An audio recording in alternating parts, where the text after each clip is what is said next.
माणसाच्या जीवनातल्या कुठल्या तरी एखाद्या प्रवृत्तीवर, मग ती कामवासना असो, धनलोभ असो अथवा वैफल्य भावना असो, आपण भलताच जोर देत आहोत आणि माणूस म्हणजे ही विशिष्ट प्रवृत्ती असा खोटा भास निर्माण करीत आहोत.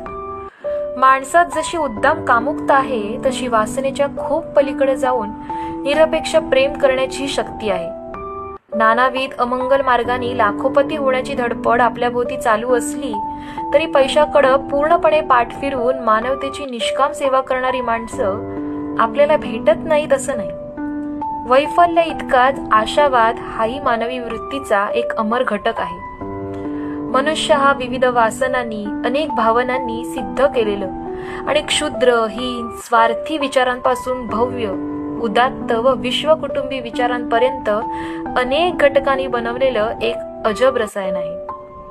प्रत्येक व्यक्तीत या रसायनातली विविध द्रव्य कमी अधिक प्रमाणात असतात.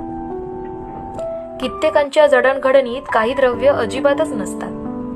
हे सर्व खरं असलं तरी प्रत्येक माणूस हे कोडं आहे, गूढ आहे, अद्भुत विश्व आहे. याचा विसर पडू देणं म्हणजे केवळ एका व्यक्तीवर नव्हे तर साऱ्या मानव जातीवर आग पाकडण्यासारखं आहे.